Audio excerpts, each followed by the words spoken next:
नमस्कार, आप देख रहे हैं स्पार्क न्यूज में हूं आपके साथ सरिता तिवारी। लॉकडाउन के दौरान जिन ग्राहकों ने बैंकों से मॉरिटोरियम सुविधा ली थी, उनमें से कई ग्राहक अब इस मॉरिटोरियम की अवधि को बढ़ाने और ब्याज में छूट देने की मांग कर रहे हैं और इसी पर कई ग्राहकों ने सुप्रीम कोर्ट में अर्जी भी दी, जिसके बाद सुप्रीम कोर्ट में आज सुनवाई हुई है। सुप्रीम कोर्ट में आज सुनवाई में क्या कुछ रहा वो आपको बताएं, उससे पहले आपको ये बता देते हैं कि पूरा मामला क्या है और साथ ही ये भी आपको बताएंगे कि कोर्ट में किसने क्या दलीलें दी। दरअसल आरबीआई ने लॉकडाउन को देखते हुए मार्च में 3 महीने के लिए मॉरिटोरियम की सुविधा दी थी और फिर इसे 3 महीने और बढ़ाकर अगस्त तक कर दिया था और अब 31 अगस्त को मॉरिटोरियम सुविधा की अवधि खत्म हो गई है। तो अब जब मॉरिटोरियम के 6 महीने पूरे हो चुके हैं तो ग्राहक कह रहे हैं कि इसे अब और बढ़ा देना चाहिए और साथ ही मॉरिटोरियम पीरियड का जो ब्याज है इसको भी माफ कर देना चाहिए, क्योंकि यहाँ पर बैंक ग्राहकों से ईएमआई के ब्याज पर भी ब्याज ले रहे हैं, यानी कि चक्रवृद्धि ब्याज उनसे लिया जा रहा है, जिस पर ग्राहकों पर दोहरी मार पड़ रही है। अब आपको बताते हैं कि इसमें ग्राहक क्या दलीलें पेश कर रहे हैं। सुप्रीम कोर्ट में ग्राहकों के ग्रुप और कंस्ट्रक्शन इंडस्ट्री के महाराष्ट्र चैप्टर की तरफ से सीनियर वकील कपिल सिब्बल ने कहा था कि मॉरिटोरियम नहीं बढ़ा तो कई लोग लोन पेमेंट में डिफॉल्ट करेंगे और इस मामले में एक्सपर्ट कमेटी को सेक्टर वाइज प्लान तैयार करना चाहिए। तो देखा जाए तो सही भी उन्होंने कहा, क्योंकि लॉकडाउन का हर सेक्टर पर अलग अलग असर हुआ है और वहीं रियल एस्टेट डेवलपर्स का संगठन क्रेडाई ने कोर्ट में दलील दी थी कि आने वाले समय में नॉन परफॉर्मिंग एसेट यानी कि एनपीए बढ़ सकते हैं और इसके अलावा shopping centres association of India का यह कहना है कि कोरोना की वजह से लोगों को दिक्कतें हो रही हैं, उन्हें राहत देने के उपाय किए जाने चाहिए।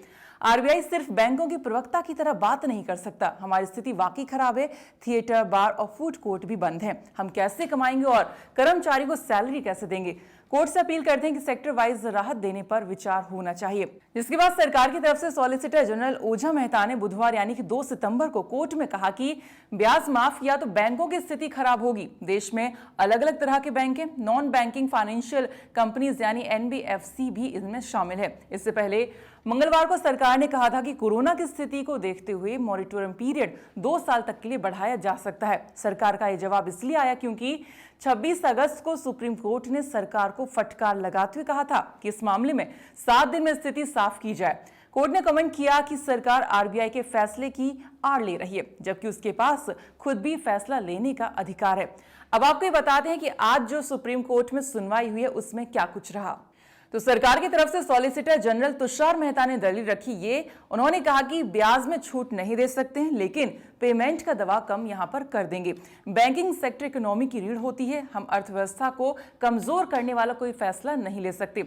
इसके बाद कोर्ट ने बैंकों से कहा कि जिन ग्राहकों के खाते 31 अगस्त तक नॉन परफॉर्मिंग एसेट यानी कि एनपीए घोषित नहीं किए गए हैं तो उसे अगले 2 महीने तक एनपीए घोषित ना किया जाए और साथ ही जो ग्राहक इस समय लोन ना चुकाएं उन पर जबरन कोई सख्त कार्रवाई यहां पर बैंक ना करें। दरअसल एनपीए में कोई ग्राहक तब आता है जब वो किसी लोन की ईएमआई लगातार 3 महीने तक जमा ना कराए और अगर ऐसा होता है तो बैंक उसे एनपी यानी कि गैर निष्पादित परिसंपत्ति घोषित कर देते हैं।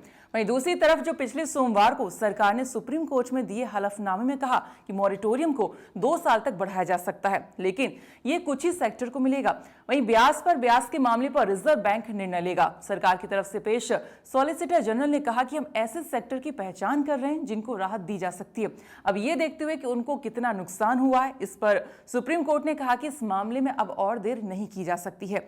आपको बता दें कि अब अगली सुनवाई 10 सितंबर को होनी है। अब देखना यह होगा कि अगली सुनवाई में किन सेक्टर में लोगों को यहां पर राहत मिलती है। और फिलहाल इसी के साथ इस वीडियो में इतना ही। बाकी खबरों के लिए आप देखते रहिए स्पार्क न्यूज। नमस्कार।